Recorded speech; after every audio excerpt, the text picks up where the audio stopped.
Morning everyone, and welcome to today's webinar on unlocking the secrets to mould-free properties with Sean and Michaela from Inventory Hive. If you have any questions, pop them in the questions box and I'll try and answer as many as I can, and alternatively you can always email courses.events@propertymark.co.uk. And yeah, without further ado, Sean and Michaela.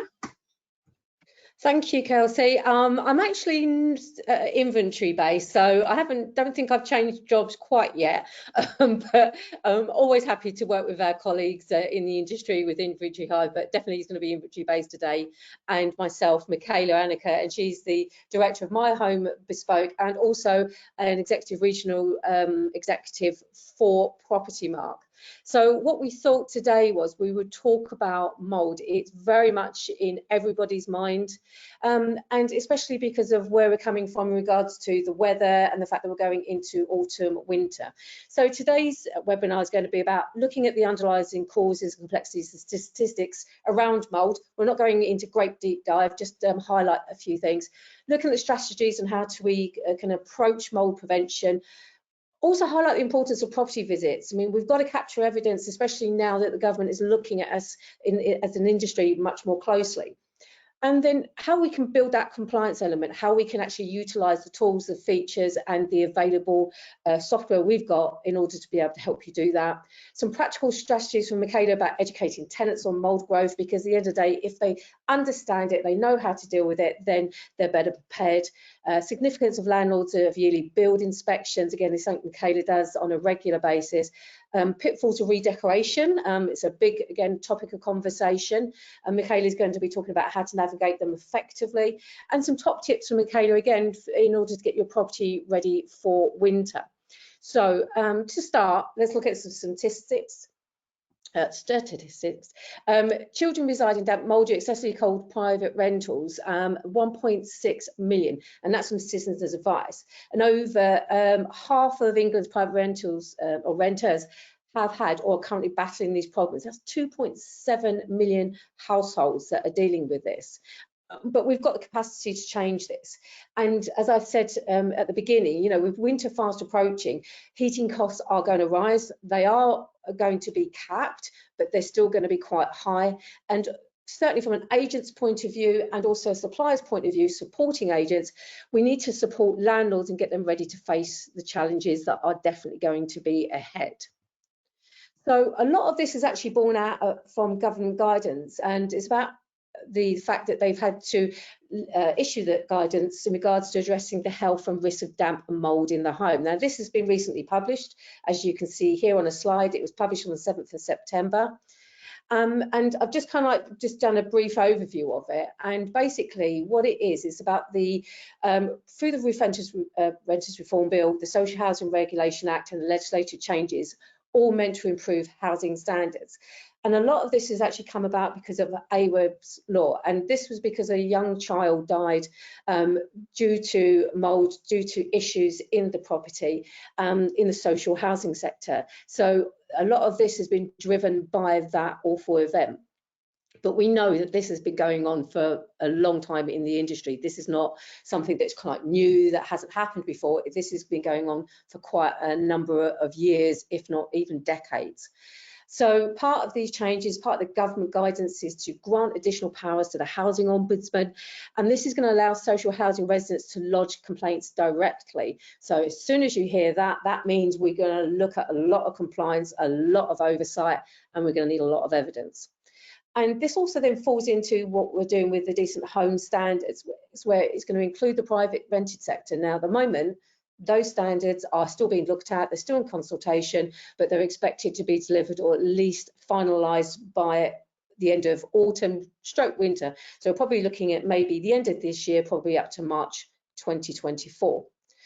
And what these are going to do is going to establish some professional standards for both senior housing staff and also management qualifications for those housing staff, which will then come into the private rented sector.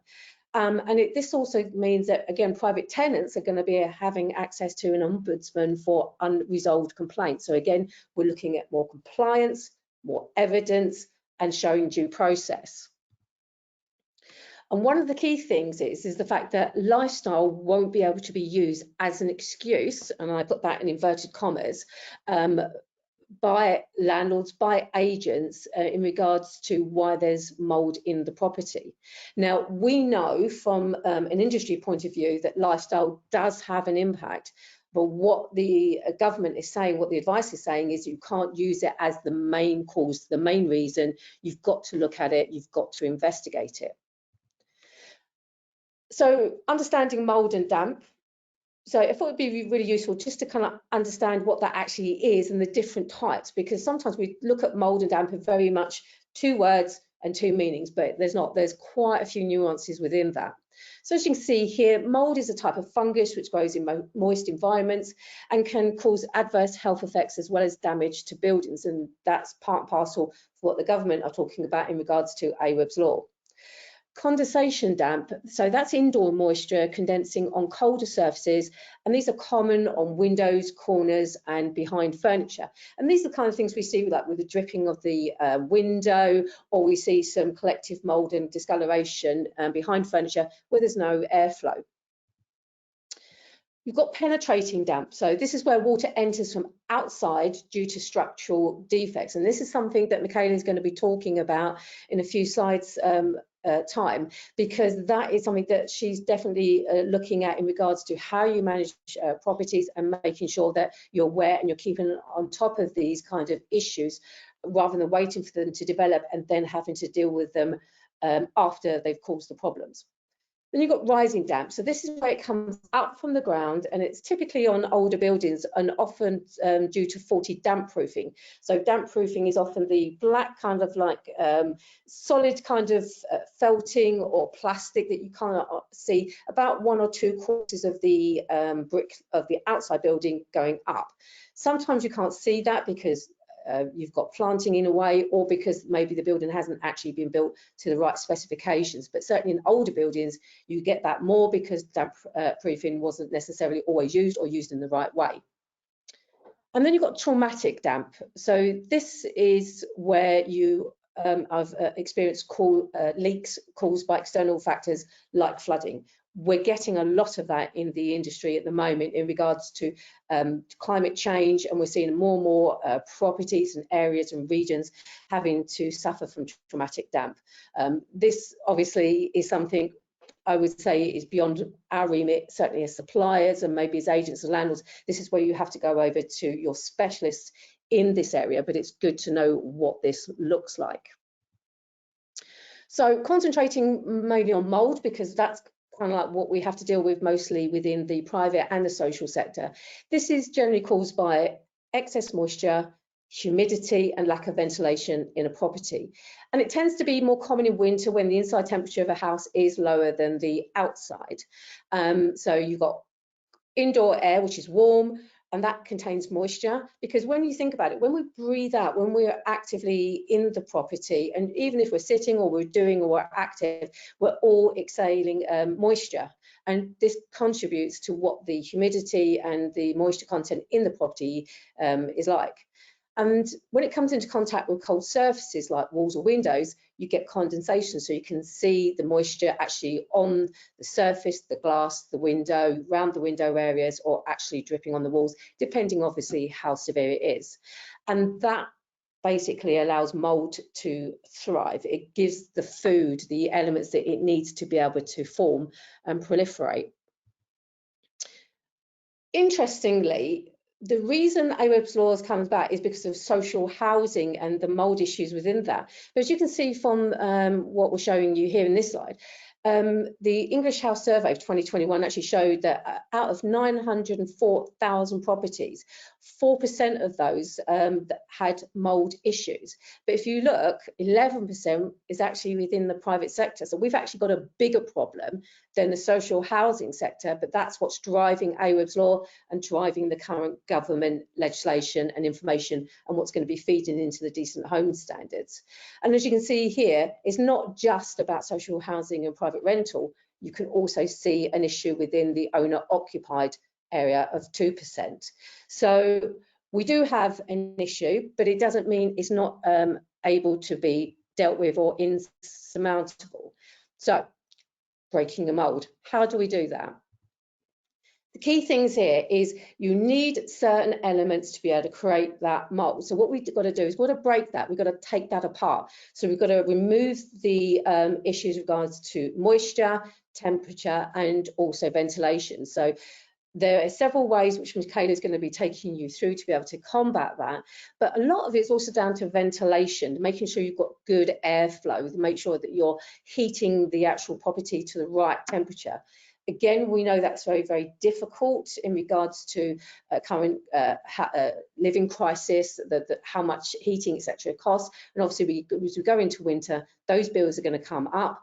And if a tenant hasn't got the ability to pay for those bills, if they're going to heat their homes, they're not going to be then wanting to ventilate those homes, purely because obviously that's going to be heat loss, that's going to be cost, and that's something that they can't necessarily always manage. So we've got to look to see how we can break those moulds from a point of view, making sure the houses are heated properly, giving the right tools, the right information to the tenant, allowing them to ventilate the property in regards to the actual windows, using the trickle vents, or making sure they at least ventilate and understand what that actually means, and then bringing those moisture levels down by using other methods, which again Michaela will take you through. So we can break that particular chain. And another thing that we can certainly do is make sure that we keep on top of this, make sure that we give both ourselves, our agents, our landlords and the tenants the right tools to be able to both say about the mould, what's happening, and also keep on top of any remedial actions that we're taking. So from inventory-based point of view, we've got 3 flexible property inspection options. You've got self-service, so you can give a tenant their a template so that they can actually record and capture the information of what's going on in the property, especially if you've taken some remedial actions and then you want to monitor that as you go along. You can be able to see exactly how the issue is going and being managed. Is it getting worse? Is it getting better? Is it being resolved? Or does it need more intervention? You've also got the option of live inspection, so the property manager, the landlord can be not in the property but talking to the tenant whilst they're in the property, going around, taking pictures, creating a template of information, and also then creating the actions, maybe to go out to a subcontractor, to a specialist to be able to deal with that. And if you need an in-person visit, then you've got the app to be able to actually go to the property and again capture that information and create tasks and actions to be able to manage it. Because one thing I think we need to remember is that we've all got very busy lives. Not everybody can be in at a certain time. Not everybody can wait around. Not everybody will want to report things at a convenient time between 9 and 5 o'clock on a Monday to Friday. So having the option to be able to go through self-service, go through live inspections in person, or go back towards that. So you've done the in-person visit, now you just want to monitor. Now you can give them self-service, or you can go back to live inspections to be able to see exactly what's going on. It gives you flexibility as a property manager, as the agent, as a landlord, but also the supplier, but also, and more importantly, the tenant, because they're the ones that potentially raising the claim. They're the one that's raising the complaint, and the Ombudsman will want to see, well, what have you done? How have you helped? How flexible have you been? And what can you do to actually help resolve the issue? So this is where I'm going to hand over to Michaela. He's going to take you through his practical strategies in regards to education, advice and inspections on managing mould and also managing the property itself. So Michaela, over to you. Thank you and good morning to everyone. So what I usually do with my tenants, I usually send them out a fact sheet during probably around September. They're just going out at the moment.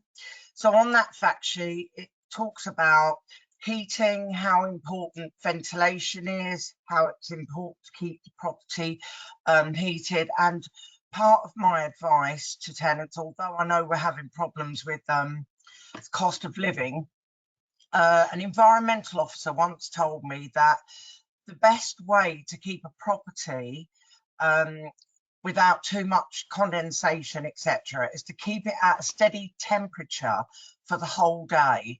So the best way for tenants to ensure that they keep the property at a good temperature is to actually have the heating on all the time with a thermostat that turns it off when it gets to a certain heat. Around between 19 and 21 degrees is ideal.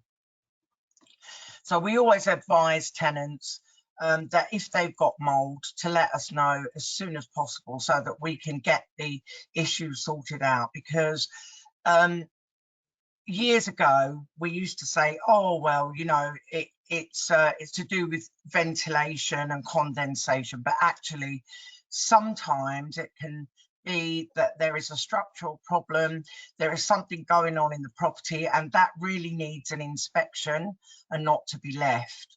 So we always advise tenants to use anti-mould spray, and I do find that sometimes they don't use it. But when I do an inspection, if I go around there and show them how to use it, and the fact that you don't need to do any cleaning with the particular one that I used, it seemed to do the trick, because as long as I give them a free bottle of it, they cost about £3.50, usually last the whole winter, and we don't really have much problem with the mould, unless there's a defect. So these are the 3 products that I recommend. I recommend the anti-mould paint additive to the landlords, and I recommend that they paint the entire property in white paint and use the anti-mould paint additive. Why I choose white is because it's easier to redecorate, but you can use that product in any colour, so that makes it more versatile, and that stuff does work. It lasts for about 7 to 10 years in properties that are really suffering and prone to mould. So the Aero 360, I use this for my tenants that are on a very tight budget, who are struggling, who I know are not going to use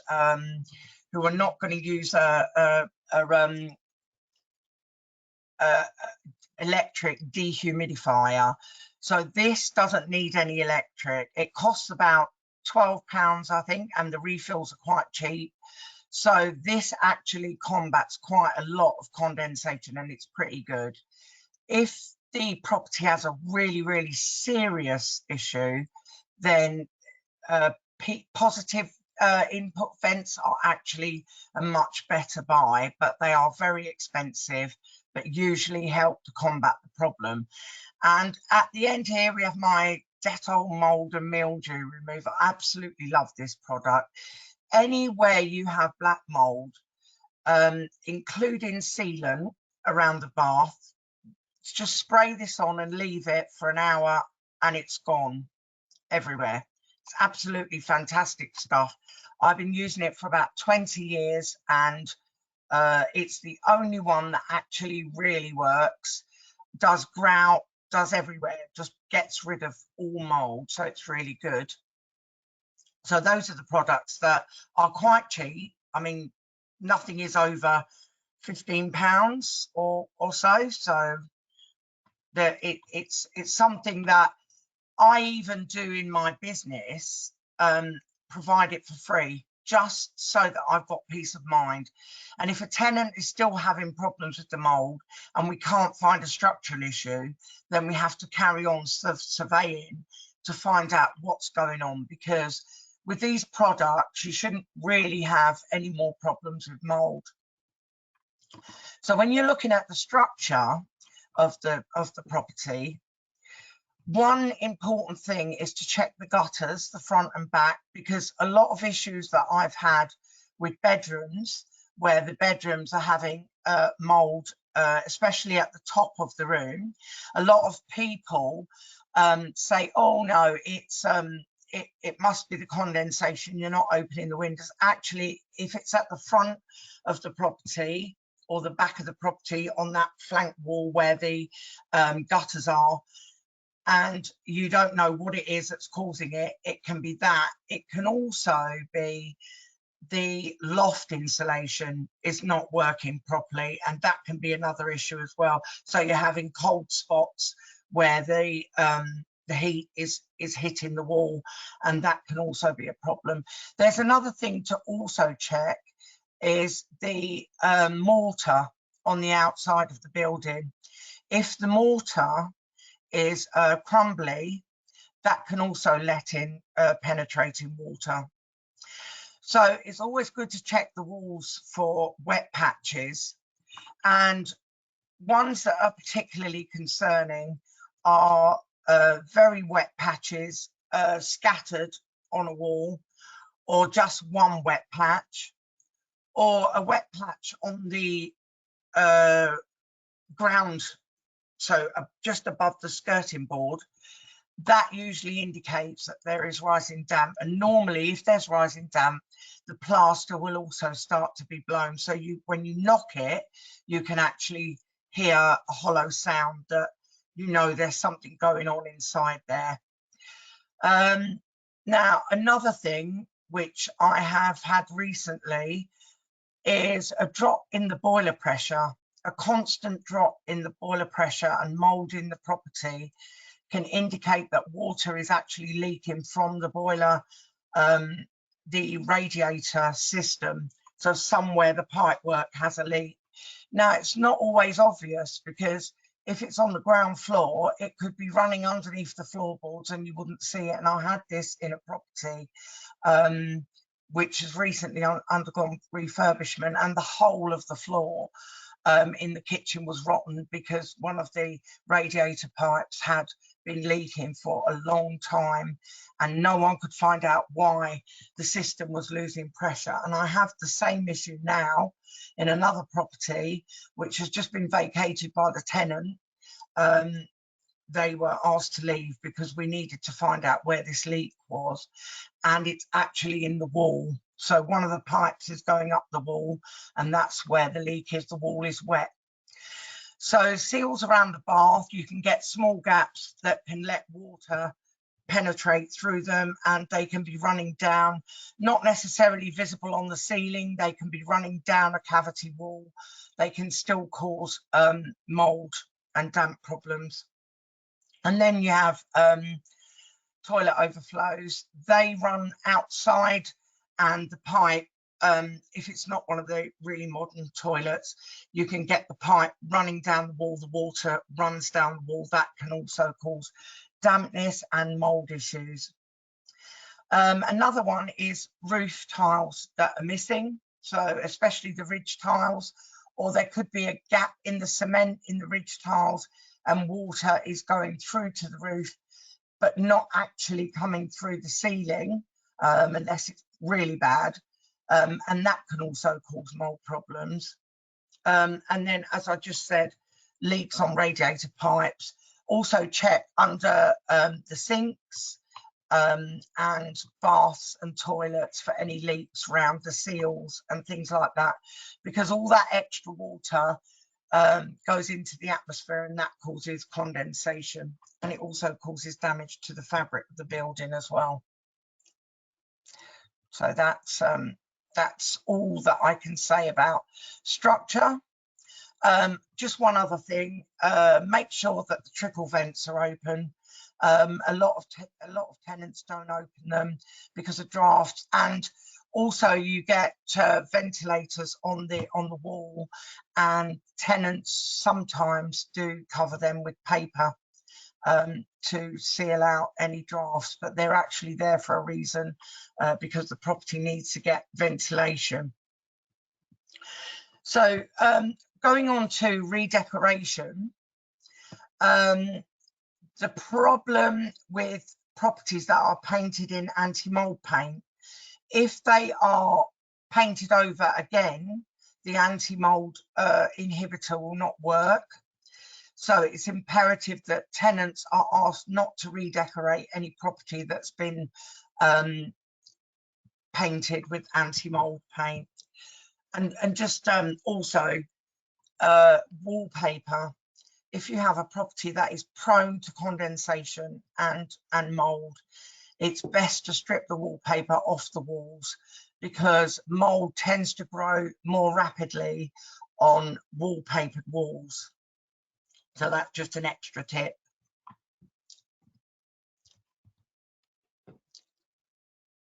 So my top tips to help you with your property management regarding mould is from September to October. That is where you start to identify properties with the problem mould. October, really towards the end, is the best time when the weather is really cold.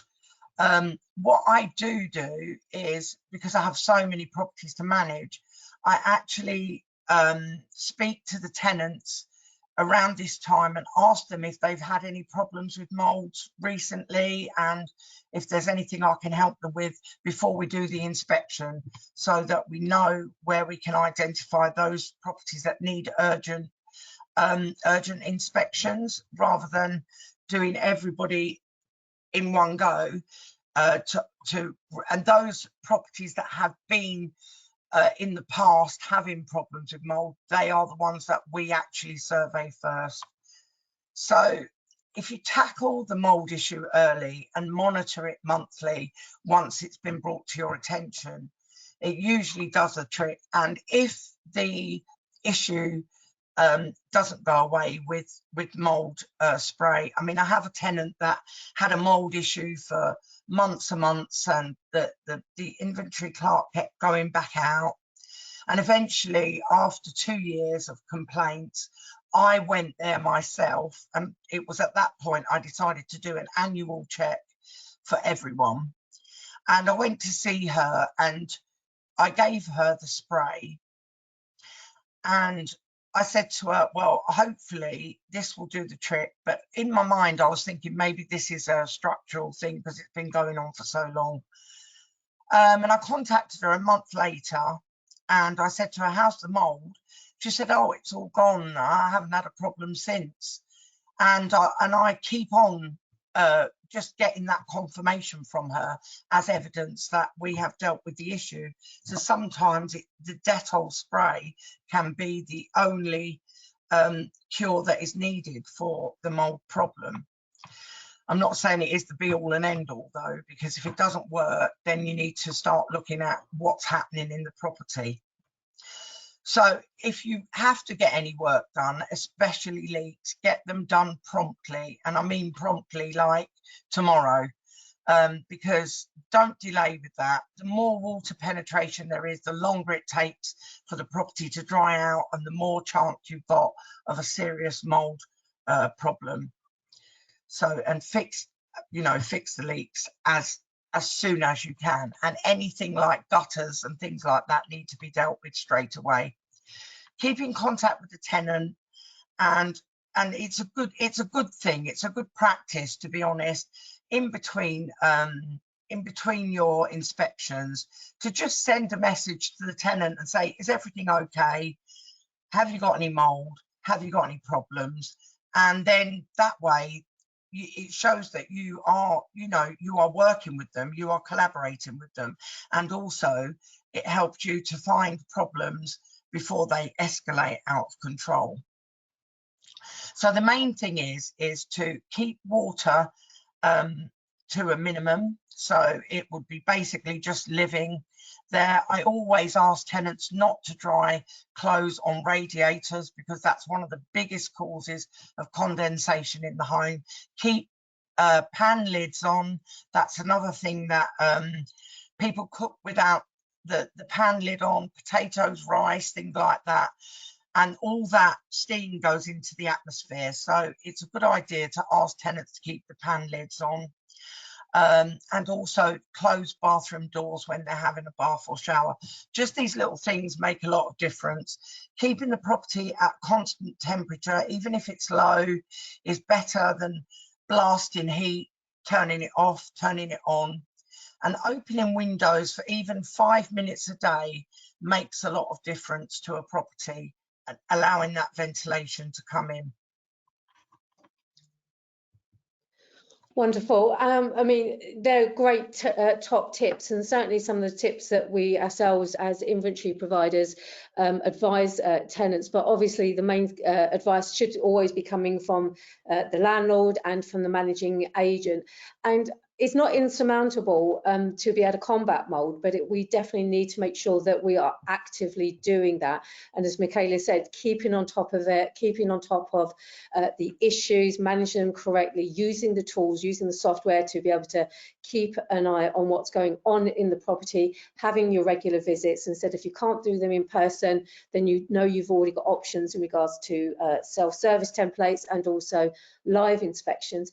And I think certainly key from the legislation point of view is, as we come up towards the Decent Home Standards changes and understand more of exactly what the government are going to be looking at, the fact that we're going to have this ombudsman, the fact we're going to have this oversight, the fact that we are going to be looked at much more closely as an industry means we're going to have the evidence for that. We're going to have to ensure that we are, as Michaela said, talking to the tenants, liaising with them, getting the issues sorted and finding out what the root causes are, which is why, again, we can't use lifestyle as the key excuse. We've got to find out what the issues are. And if it is lifestyle, then we educate the tenants accordingly. But we've got to make sure that we understand and know that. And the key thing is to document it, to make sure we've got the evidence, to make sure that should there be a problem, should we have to go to the ombudsman, should that go further, should it go to environmental health officers, we have everything that we need to be able to showcase what it is we've done, what actions we've taken, and also what interactions we've had with the tenant. And that way then we can bring those statistics down and we can make sure that we don't ever have another situation that would mean another young child or an adult would unfortunately become a statistic in regards to how a property is managed by the landlord or the agent. I hope everybody's found that really useful and enjoyable. Is there any questions, Kelsey, for us? Hi, thank you for doing the webinar. There is a few questions. A few people have asked about if the webinar the questions you've given out in the talk is available on a fact sheet. Yep, we're going to organise a fact sheet between myself and Michaela. So we'll put the slides in and then we'll create like a PDF fact sheet of that information going forward. And then we'll send that over to you, Kelsey, to give out to all the attendees. Okay, thank you. We do have a question here. How do you deal with a situation where there is no structural defects, but the problem persists and tenants are not following advice? Michaela, do you want to answer that? Yeah, so it is a tricky one, but what I have found is that if I give advice over the phone, send things by email, and they're not actually carried out, and every time we do an inspection, it's the same thing. I honestly believe that the visit makes a lot of difference. You as the property manager actually going to visit and speaking to the tenant and just and actually demonstrating the product or how to use something, because I learned this from the environmental officer. He actually, when he used to go to the tenants and he would say to them, well, you know, yes, some of this is you know, there might be a defect here, but also your lifestyle is not helping because you need to keep your heating on, or you need to do this. And most tenants are quite you know, that they can accept that, and they will work with you if you genuinely look as if you care, sort of thing. So I think that does work, but you may have a problem with someone who just doesn't want to do this, would rather report this as a damp and mould problem, because we do get some difficult tenants who really just want to prove that this is an issue, that the landlord's making them ill and that type of thing. So we do get that. And I think what you have to do with that is you have to make sure you have evidence, everything, and you have your inventories, you have your midterm inspections, And if you can't get access to the property, like Sean said, there is a self-serve thing, which is very, very useful, especially for those tenants who say that they're not well or they've got something wrong and they can't let you in. This is one way of doing it. And all of that is important evidence that you can use to show that you are proactively managing the property. And I think that's the key issue, isn't it? That you can actually evidence that everything has been done to cooperate, to help, to educate, to advise the tenant. And basically, if all of those elements have been exhausted and the tenant's still got that problem, then certainly from an ombudsman point of view, certainly from anybody looking in, say, environmental health officers, can see that the agent, the landlord, have done absolutely everything within their power. But there's a key preventative issue here, and that will necessarily be the tenant. So it takes away the risk from the agent, it takes a risk away from the landlord in regards to whether they're managing that that tenancy correctly, and that making sure that their tenants are safe. And that's the key thing, because the government is now looking to see what are we doing as an industry to keep our tenants safe. By having all these evidence options, these phone calls, sending out self-service, giving the options of live inspection or in person, you're basically giving the tenant every opportunity to work with you. If they then choose not to, then that is going to be very clearly evident. We also have another question. How do you deal with tenants who won't heat or ventilate the property properly, possibly due to financial concerns? Yes, that's a tricky one. It does depend on the landlord as well. And why I say that is because during the crisis, we tried not to put, and I'm talking about the cost of living, you know, the fuel crisis. We tried not to put the rent up, and I did advise the landlords not to put the rent up during this period, because it would make a difference to people's budgets and they wouldn't be able to afford the heating. So that's one of the things that we would say to the tenants. You know, we haven't put the rent up this year, but you know, you're going to need to heat the property. It is an issue, and there isn't really very much we can do about it, as long as the boiler is working properly and the boiler has the correct controls and the tenant has a source of energy supply. There isn't really much an agent can do to force a tenant to heat the property. And I will say that last year I had somebody with an open fire who took the panel off and was burning furniture in the fire because they couldn't afford to pay for their gas. And these are quite disturbing things that, you know, are quite upsetting, that people have no money, so they get to the point where they have to start burning furniture in open fires, which is actually illegal, by the way, but they didn't even know that. So you can't force a tenant to heat the property. You can only advise them. And as I say, you can only just, ventilation's the same thing. I think that agents should be aware that if the property doesn't have any trickle vents in it, you might want to advise the landlord to get some trickle vents put in, because during the winter people don't like opening their windows, but they wouldn't mind just a little bit of draft coming in through a trickle vent. If they don't have one, they don't have that option. If they're given that option and they don't use it, then that's a different story altogether. And I think just to add to that as well, there are a lot of charities, advice and guidance available. And I think certainly from an agent point of view, that I know a lot of agents actually already give that out as part and parcel of when they're building up towards the winter, as to the different charities, the different advice and guidance they can get to be able to get advice, get some help, get some understanding in regards to what else they can do in regards to paying their actual bills and any relief they can get, including grants.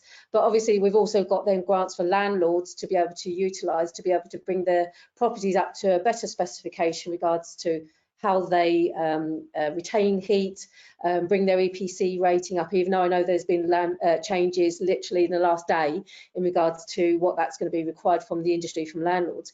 But there's still grants out there to help bring that building up to a better level of heating and making sure that it's the best it can be in regards to how tenants can then manage their bills if they're not losing loads of heat out of, you know, roofs that are not lagged, that haven't got loft insulation, or, you know, they're poorly ventilated. So there is other options in this. So I think if agents can give that on a regular basis as part of what Michaela said, that run up towards the winter, so from September, October time, start giving that advice and guidance as she does, then that will really help tenants be able to manage budgets as well. And we do also have one last question mixed in with all the positive feedback. So I will get this over to you, Sian and Michaela, to go through. One last question is, you can suggest a tenant can approach their utility provider to see if there's any assistance re-cost of fuel. A number of councils do have a section on their website if anyone is suggesting, anyone is struggling with the cost of living. Which is a good thing for everyone to know. Yeah, that's great advice. And yeah, they're definitely right. There is so much out there that can be accessed. And, you know, at the end of the day, Citizens Advice Bureau are really good for that in regards to pointing people in the right direction, but utility companies are actively trying to support their users as well. So it's really a case of going and having a look and seeing and you know, accessing these different options to find out where you can get help. But I think certainly as agents and suppliers and landlords, we can also help point them in the right direction as well. Okay, thank you everyone for joining this webinar with Sian and Michaela from Inventory Base. Sorry about that earlier. That's right, don't worry. I hope everyone has a good day and the rest of the week. Lovely. Okay. Thank you very much. Thank you. Thank you. Bye-bye. Bye. Bye.